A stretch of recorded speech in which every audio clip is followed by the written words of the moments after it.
Hi, everyone. This is Teacher at Home, and I'm giving you another book review. Today's book review is Tim O'Brien's The Things That They Carried. So, this book is the story of a Vietnam veteran and his experiences both in Vietnam and dealing with the emotional impact of it after coming home.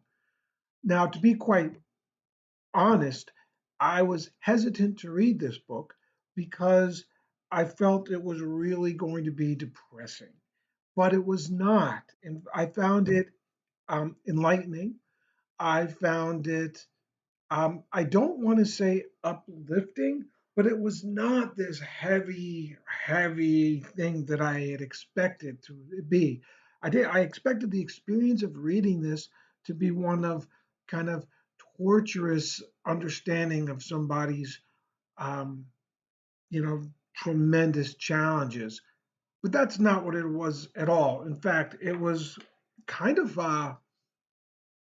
light, if I can say that. Although it dealt with very heavy subject matter, Tim O'Brien managed to relate his experiences in a way that was both accessible and um, not depressing. I really have to say that this is a book that I believe is read in the upper levels of high school.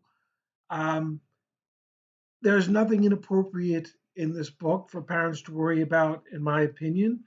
I really um, would like to say that this book was a finalist for the Pulitzer Prize, and deservedly so. It's just a remarkable achievement, and one that you might feel like, oh, another Vietnam memoir. Oh, this is going to be a heartbreaking, and this is going to be hard to, you know, connect to. But the opposite was true. It was easy to connect to.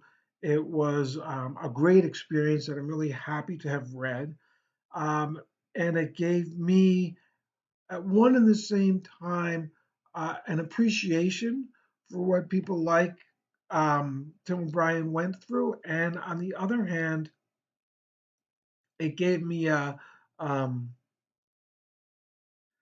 way to access a kind of genre that I was hesitant to go into because I thought it was going to be way too heavy, and this really was not. So Tim O'Brien, kudos to you.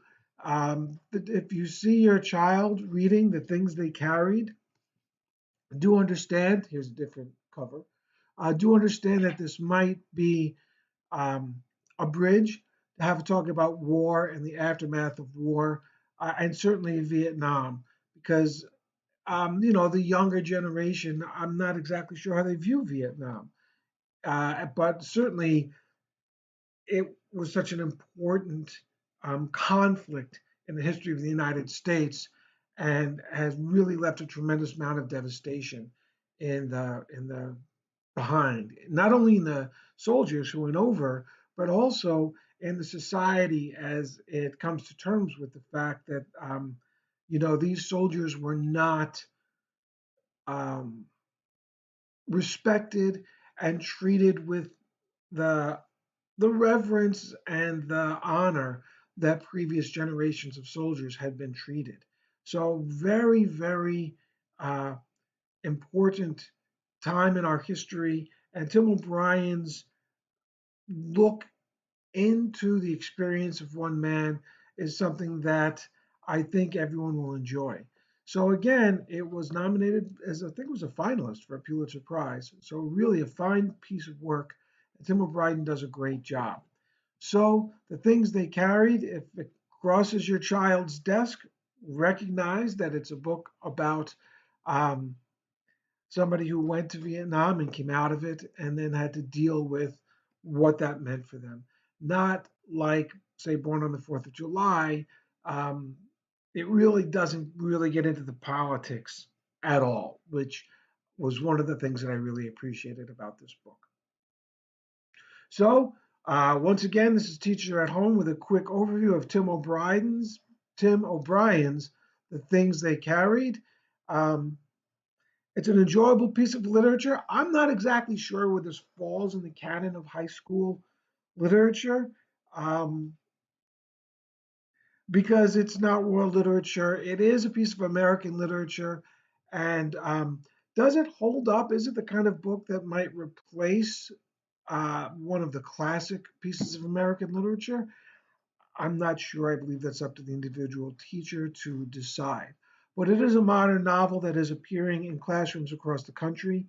And kudos, and I highly recommend The Things They Carried by Tim O'Brien.